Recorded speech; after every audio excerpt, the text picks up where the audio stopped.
Binili ko ang pinakamurang bagong modelo ng Escalade na nakita ko kailanman. Sa tingin ko, ako ang may hawak ng record para sa isa na tumatakbo pa at umaandar na may maayos na makina at transmisyon. Nagbayad ako ng $8,000 sa isa mga pinakabagong video namin para sa 2017 Cadillac Escalade na ito. Pero nung binili ko ito, hindi ganyan ang itsura nito nung binili ko ito kamakailan lang. At napansin ko lang na may UP dito na dati namang wala. Pero sige, may na-trade in lang talaga ng sasakyan na ito. Ito ay isang 2017 Cadillac Escalade na may 170,000 milya at ang ganda talaga. 6.2 litro V8 400 at 20 horsepower pero may mga seryosong depekto. Makikita mo ang pinsala ng araw sa hood na to. Susubukan naming ayusin ito nang hindi pinipinturahan. Malalaman natin ngayon kung magagawa rin sa bubong at hood. Kung gumana, ituturo namin paano ginawa. Ayusin ko rin ang bumper dito at maingay ito.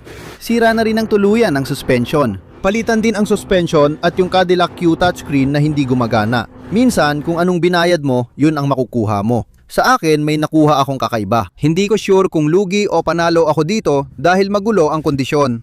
Sa video ngayon, bubuhayin natin ulit ang sasakyan. Ako si Craig ng Flying Wheels. Tara, simulan na.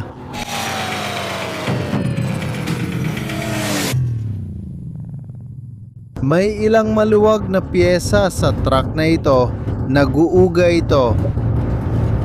Humihila ito pa kanan, nakakatakot. Nagmamaneho ako ng 45 milya kada oras. Mukhang hihila naman ito pakaliwa ngayon. Paano ba naman may nakaka-drive ng ganitong sasakyan sa kalsada? Sobrang delikado nito. Hindi ito pagmamalabis, para ang tumatalon sa pogo stick. Kailangan ng atensyon ng sasakyan na to. Kita mo, nandoon pa ang bola ng soccer. Aalis na ako para sa soccer trip. Iwan ko na lahat ito sa'yo, kahit wala ako. Nacho, nakagawa ka na ng bodywork dati, di ba? Ipasan ko na lang sa'yo at pakinisin ang blend. I-feather mo rin lahat ng gilid. Pwede mong gamitin ang drill na may sandpaper o pwede mo rin gawin gamit ang kamay. I-feather mo lahat ng gilid. Kapag hinawakan mo, mararamdaman mong medyo palubog siya pero makinis. Sige, pwede mo itong i-scuff, i-sand ng makinis tapos bodywork. Pagkatapos, i-primer, lagyan ng dust primer at dust gloss black. Sige, lower bumpers. Palagi kong sinasabi, sa ibaba ng headlights, pwede kang gumamit ng spray paint. Kahit ano sa taas niyan, hindi ko kailanman lalagyan ng spray paint. Sige, mababa lang yan, hindi mapapansin. Ayos lang yan. Sige, lalagyan ko ng tape ang headlights at mula sa mga fender pataas. Oo, kukunin ko na. At tatapalan ko rin lahat ito ng tape, tapos mag-i-spray lang ako ng gloss black mula sa malayo. Kung may clear tayo, pwede mo ring i-spray ng clear mula sa malayo. Magbe-blend naman yan ng maayos, okay? Pero hindi ko talaga i-sprayan ng pintura ang fender, okay? Oh, tsaka itong hood at bubong ay sobrang kupas na dahil sa araw ng Florida. Naririnig mo yung mga daliri ko, 'di ba? So nagumpisa ba ako sa 800 o agad na akong nag 1,000? Gumamit ka ng 500, 800, tapos 1,000. Okay, masyadong magaspang pa rin ang 800 para dito. Masyadong magaspang din ang 500 para dito. Magsimula ka sa 1,000, 1,500, 3,000, pagkatapos wool pad na may cutting compound, siya ka-polish. Ito ang resulta namin. Makikita mong maputi siya dahil puro wax. Sa palagay ko, kung gagamit ka ng degreaser, matatanggal ang wax at mas makikita ang mga ulap. Kung mapapansin mo sa video, minsan may kinang, minsan wala. Kita rin ang mga ulap, may ulap, minsan wala. Ganito ko ginawa, tapos sinubukan mo rin sa taas na mas magandang ideya. Nagpasya kaming sumubok sa bubong. Tingnan mo kung gaano kaputla ito. Nacho, anong ginawa mo rito?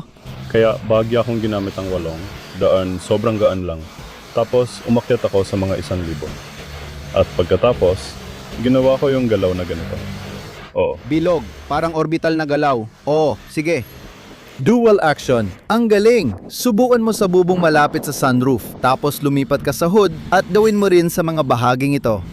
Alisin ang center cap, takpan ng chrome ng tape, lihaing lahat ng gulong, tapos ipaprime at ipapintura ko ng pilak. Tatakpan mo ng tape ang gulong at chrome, tapos pipintura ng pilak ang gulong. Ang hirap din imaneho nitong sasakyan, sobrang tagtag. Tingnan mo yung kinang doon. Kung bumalik pa sa dati to, magugulat ako. Alam mo, gusto ko sanang gawin mo, maglagay ka ng tape line dito mismo sa hood. Sige, bunghod gawin mo, alisin ang tape line at ipakita mo sa akin ang before at after gamit maraming larawan at video. Maganda yung thumbnail na ganyan, kaya kumuha ka ng maraming litrato. Sige, at meron din akong nakuha. Saan na yon? Kumuha ako ng suspension para sa'yo. Magneride suspension para sa sasakyan. Kaya meron tayong mga struts. Meron tayong mga struts, meron tayong coilovers. Kaya lahat ng ito ay ready mount na. Imbes na mag-compress pa ng springs, lahat ay ready mount na. Iangat mo ito, tanggalin ang gulong at suspension, tapos ibalik lahat na magkakasama. Electronic ito kaya siguraduhin nakakabit ang sensors. Sige, malaking giginhawa ang takbo ng Escalade na iyon. Sa palagay ko, nabili ko ito ng $400 sa Amazon, kaya sobrang excited ako. Kaya ito ang una kong gagawin para sa Escalade na ito. Kaya tinatawag nila itong Q-screen dito. Ang Q-screen ay touch sensitive, pero minsan hindi gumagana at nawawala ang sensitivity. Hindi ko alam kung bakit. Kaya yan ay isang bagay na mas madalas kong pinapalitan sa mga Cadillac kaysa sa gusto kong aminin. At hindi lang ito nangyayari sa mga Escalade. Nangyayari rin ito sa mga XTS, CTS, XT4 at halos lahat ng Cadillac. Ngayon, ang Q-screen ay medyo madaling palitan. Kaya kumuha ako nito sa qscreens.com. May mga dahilan kung bakit ito ang pinili ko. Hindi ako bumibili ng mumurahin o peke. Simula ngayon, bibili ako ng magandang Q-screen. Itong isa dito ay may kasamang mga kinakailangang gamit na kailangan ko para tanggalin ang kasalukuyang Q-screen at ikabit ang bago. Maaari mo ring matutunan kung paano gawin ito sa sarili mo sa qscreens.com/qscreens.com/support. Ipakikita nila sa'yo ng sunod-sunod kung paano palitan ang sarili mong Cadillac Q-screen. At ang isa pang dahilan kung bakit gusto ko ang qscreens.com ay dahil dual mode ang screen nila. Ito lang ang compatible sa lahat ng Q systems. Yung iba, compatible lang sa mga modelong gaya ng 15, 16 hanggang 17 at saka 18, 19 at 20. Itong isa ay compatible mula 15 hanggang 20 sa Escalade ko. At kung may Cadillac ka na, hindi gumagana ang Q-screen, siguradong bisitahin mo ang qscreens.com. At kung gagamitin mo ang code na WHEELS10, makakakuha ka ng 10% diskwento sa Q-screen mo. May sagot dyan ang Q-screens, kaya tingnan mo sila. Ilalagay ko ang link sa description ko, pati na rin ang promo code. Kailangan ko nang mag-asikaso ng ilang bagay, mag-ayos ng iba pang gawain at magpakita ng kotse. Habang ini-install ni Nacho ang Q-screen, mamimigay ako ng $100 sa isa sa inyo. Binanggit ko ito sa simula, may 3 kailangan gawin. Una, i-like ang video na ito. Mag-subscribe sa aming channel at mag-comment ng qqscreens.com sa comment section. Random akong pipiliin ng isa sa inyo para padalhan ng $100 gamit ang PayPal, Venmo, Zelle o Cash App kung alin ang madali sa iyo. Walang kondisyon. 3 madaling bagay lang bilang pasasalamat sa panonood ng videos ko. Pinahahalagahan ko kayo, kaya namimigay ako kapag may sponsor. Nasa ikalawang kalahati na tayo ng araw. Subukan natin ang Q-screen. Umiilaw na, napalitan na ni Nacho. Natapos na niya ito. Inabot siya ng halos 2 oras gawin ito. Makikita mo ang Cadillac Q. Paanda rin na ang truck. Mukhang bagong-bago ang Q-screen na galing sa pabrika. Ayos, gumagana. Gumagana ang climate control. Ayos na ayos tayo dito. Umuwi na tayo. Audio, pwede ko bang baguhin ang volume? Dati hindi ko mapalitan ng volume. Ayos na lahat. qscreens.com. WHEELS10 para sa 10% diskwento. Salamat qscreens.com sa pagtulong sa akin sa problemang ito. Bisitahin nyo sila. Cadillac Escalade. Noong nakaraang linggo, wala ako at si Nacho ay talagang todo trabaho sa Escalade. Napalitan na niya ang rear struts. Tapos na yon. Swak ang mga plugs. Ayos na lahat. Oo, ayos. Ngayon, ikakabit ng mga bagong coilovers. Ngayon, ito ay mga pre-preloaded na all-in-one na ready mount coilovers. Sige, kaya tatanggalin lang sila mula rito. Lahat ay tinatanggalan ng bolt. Hilahin mo lang palabas at ikabit na. Hindi mo na kailangan mag-compress ng struts o springs na maganda. May electronics at plugs din sila. Madaling tanggalin, plug and play lang sa magkabilang side. Okay na dito. Kumusta naman ang resulta ng paint correction? Young Hood. Paulit-ulit ko na itong sinubukan. Oh. Parang hindi ko kaya. Mas naging maayos itong side na to kaysa doon sa kabila.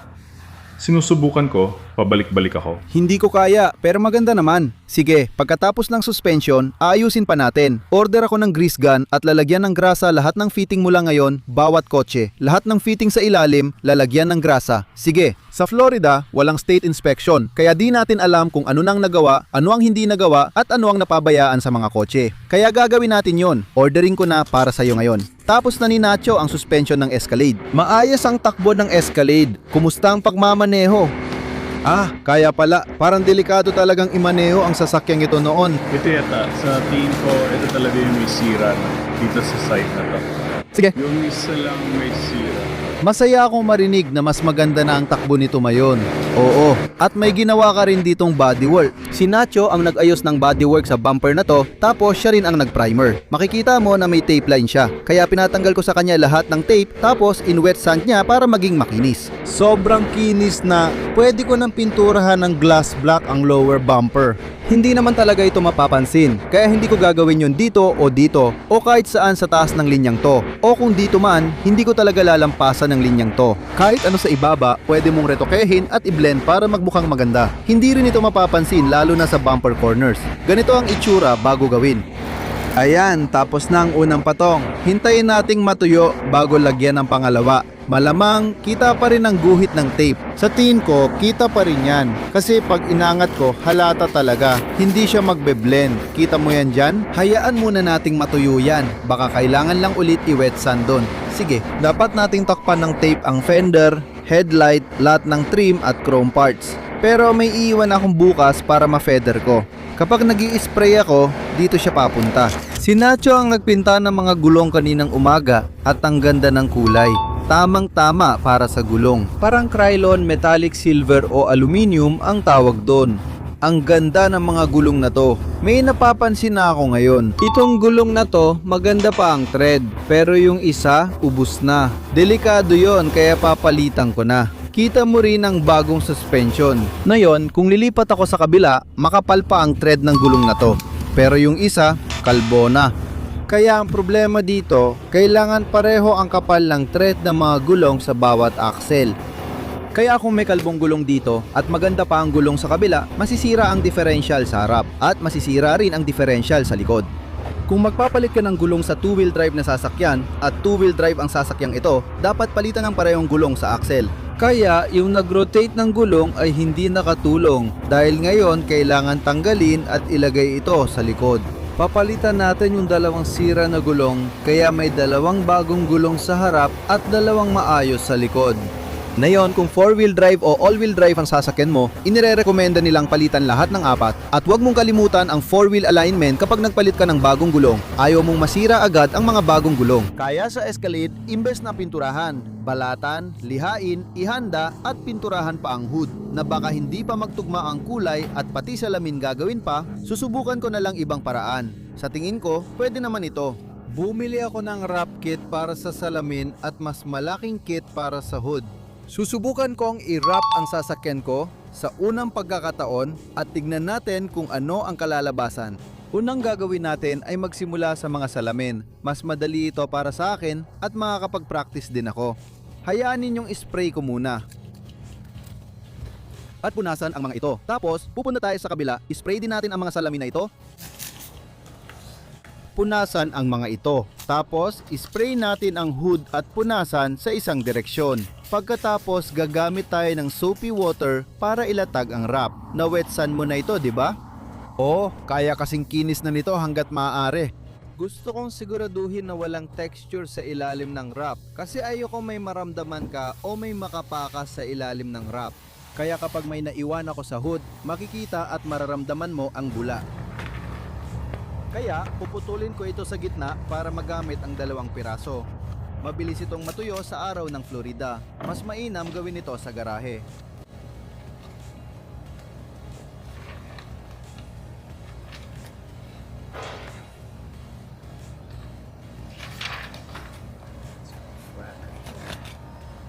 Alam mo kung anong maganda? Humahaba siya dahil sobrang init dito sa labas.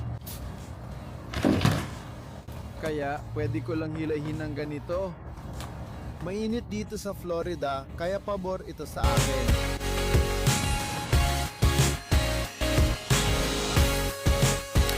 Sino mas magaling gumawa? Yung una kong subok, sobrang pangit. Nacho, ikaw naman, basang-basa pa ito. Sa tingin ko, mas maganda sana kung di ko nilagay sa gilid. Mas mabuti, sigurong dito mo simulan. Wala namang makakakita. At lahat ng marunong talagang magbalot, siguradong maiinis dito. Ianggulo mo ng iba kasi hindi mo matatamaan yung ilalim ng salamin na to. Kaya kailangan mo itong ianggulo pababa.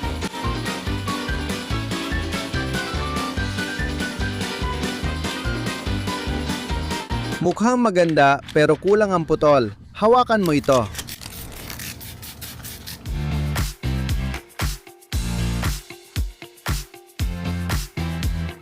Sa tingin ko, alam ko kung bakit mas mahirap yung gilid dahil sa araw. Tama ka. Sa tingin ko, ayos na ito. Kaya tinanggal ko yun kasi ayoko talaga. Mas maganda kapag tuyo. Kaya iuunat ko na lang ito. Buti na lang mainit dito. Pwede mo lang iunat at hilahin. Mas madali siyang ilagay. Iniunat niya lahat. Hindi ko pa ito nagawa dati. Kaya sa gustong mang-bash, na yan ko lang ito nagawa. Sobrang stretchy nito. Tingnan mo ang ginawa niya. Hinila ko lang dito at buong bagay na hila. Mas gumanda talaga. Gusto ko siyang iwan at hayaang matuyo. Pag natuyo na, pwede ko na putulin ang gilid dito. Mas maganda ito. Gawin din natin sa kabila. Tatanggalin ko at uulitin. Habang inaangat, hinihila at iniunat ko dito sa kabila, mas konti ang guhit na lumalabas. Ang galing nun. Patutuyuin ko na lang ito ngayon. Galing mo gumamit ng heat gun. Mas maganda talaga. Pangalawang subok. Natutunan na ang leksyon. Gawin ulit natin ang gilid.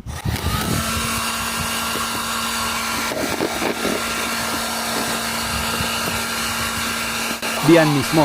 Sige, gawin na natin ito. Mas maganda talaga sa pangalawang subok. Ang ganda ng itsura. At gusto ko talaga na puro itim na lang kaysa chrome sa lahat ng parte. Ang astig nito, puro itim. Ngayon, may piano black na hood na tayo. Sana magandang kalabasan at gusto ko yung kinang nito.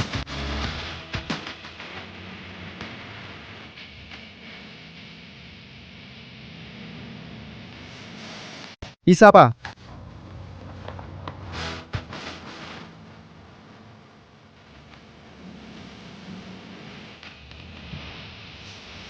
Sige, mukhang sisimulan na natin itong buhatin. Hihilahin ko na. Huwag mong hihilahin sa dulo mo, ha?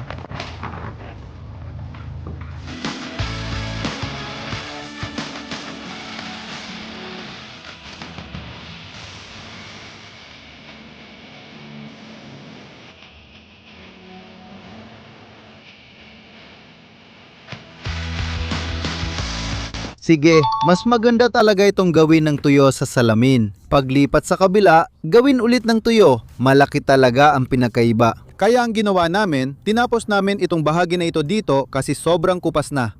May ilang mga imperfeksyon tulad yan dyan. Kahit anong gawin ko, hindi ko talaga maayos yon.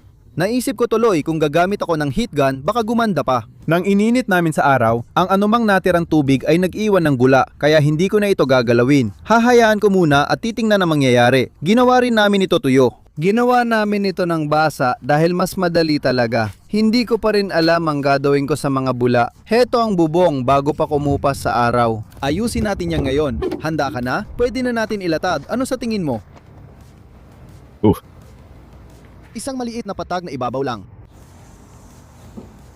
Gusto ko lang dumaan dito at patas sa gilid. Sa unang beses natin, tingin ko maayos naman ang ginawa natin. Mas maganda na talaga. Umorder ako ng gulong para sa Escalade sa Amazon. Dumating na sila sa Goodyear. Ilalagay ko ang bagong gulong sa likod at ang maganda pang nagamit sa harap, tapos itatapon ang dalawang sira. Maganda pa itsura ng wrap pero medyo natutuklap na dahil sa araw. Hindi ko mapakinis kaya saludo ako sa mga gumagawa ng wrap jobs. Hindi ito madali. May mga imperfeksyon pero mas maganda na ito kaysa dati. Gulong na lang, ayos na, handa na itong ibenta. Magandang halimbawa ito ng pakiramdam bilang maliit na negosyante. Kakahatid ko lang ng Escalade ko sa Goodyear para sa mga gulong. At mga 1 milya mula roon ay ang aking expedition na nasa AMCO para ipa-diagnose dahil may sira ang transmission.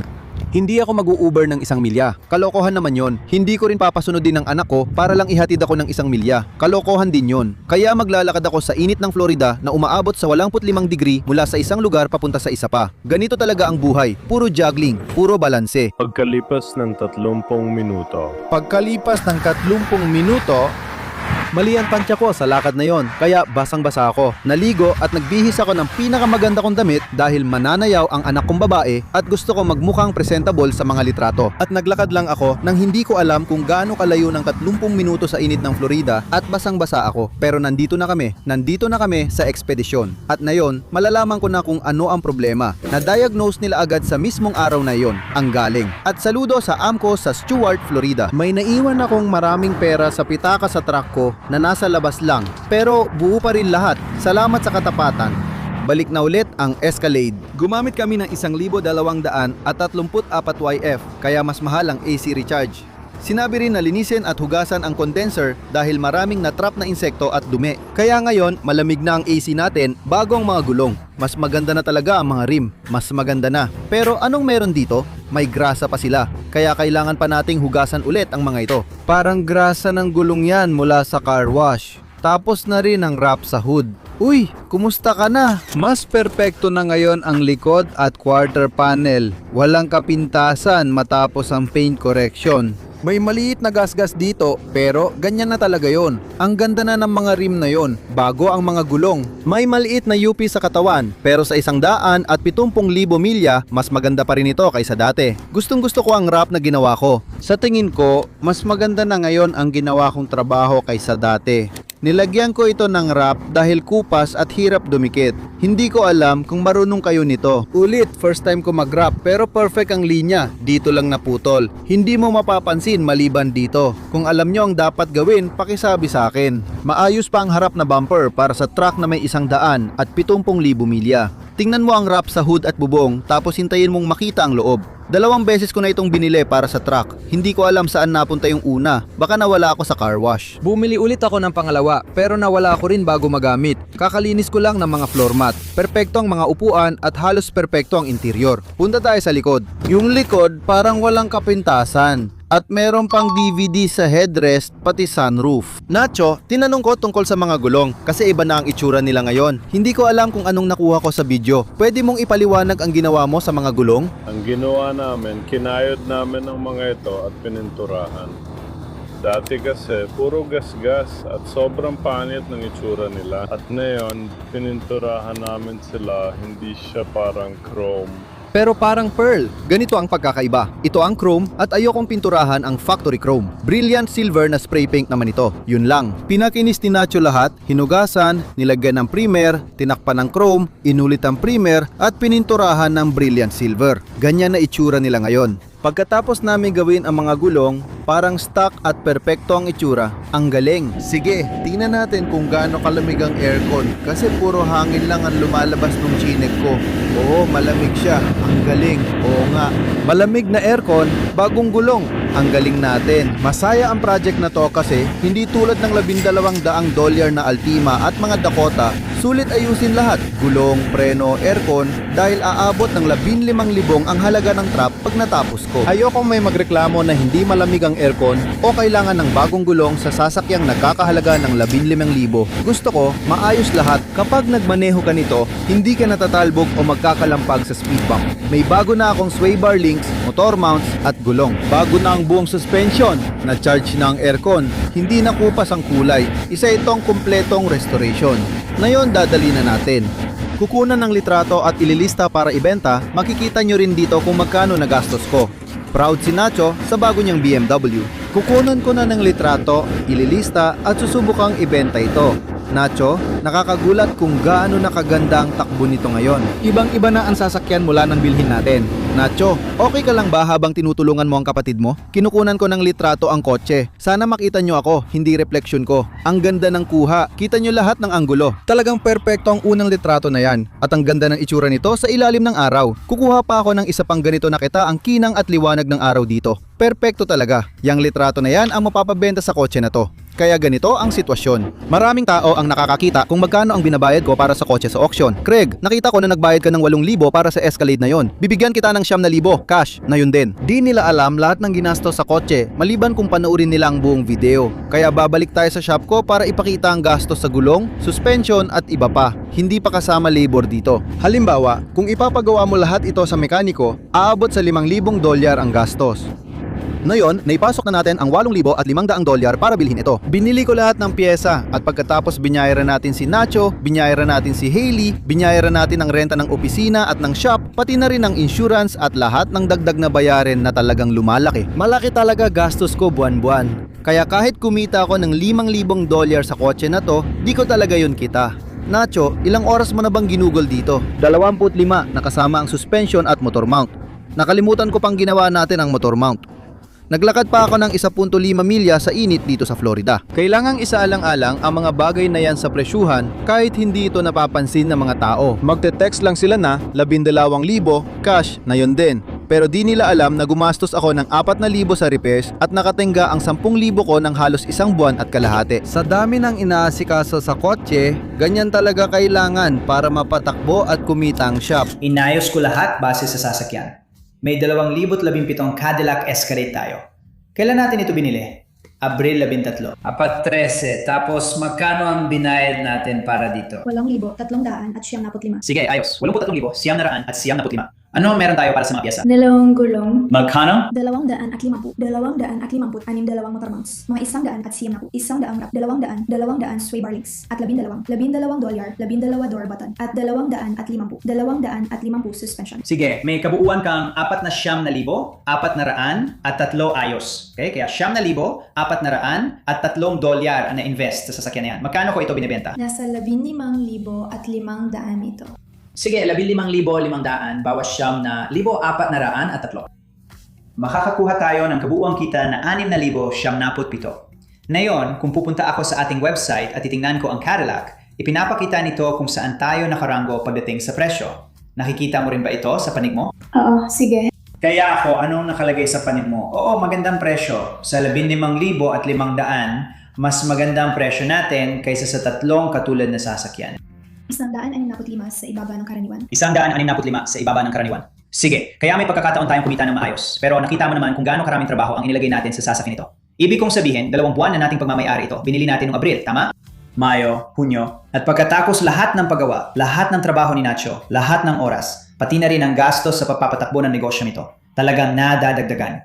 At sa ilang sasakyan, wala talaga tayong kinikita. Sa ilang sasakyan, kita tayo ng $1,000, kaya kailangan natin ng malaking panalo kahit minsan sa isang buwan. Kailangan natin ng malaking panalo para matustusan ang lahat ng gastos at masuportahan ang mga sasakyang mababa ang kita. Hindi tayo kumikita ng $5,000 o $6,000 kada pagkakataon. Pero paminsan-minsan, sinuswerte tayo at talagang maganda ang kinikita natin. Pero sugal talaga yung trap na yon. Pwede sanang nagkaproblema sa makina. Pwede ring nagkaproblema sa transmission. Marami pang dapat gawin para maibalik ito. Ngayon, lagi akong may presyong pang YouTube. Kaya kung may gustong kumuha nito, binibigyan ko sila ng presyong pang YouTube. Kaya kung may gusto nito sa halagang 13,500, mabibigay kami ng $2,000 may diskwento. Maganda pa rin at ikitain namin dito. At sa 15,500, sa tingin ko, isa na yan sa pinakamurang 2017 Escalade na makikita sa buong bansa. Kaya 13,500 kung interesado, kontakin kami sa www.flyingwheels.com para sa walkthrough at lahat ng info. Salamat sa panonood. Kita-kits ulit. Magandang araw. Paalam!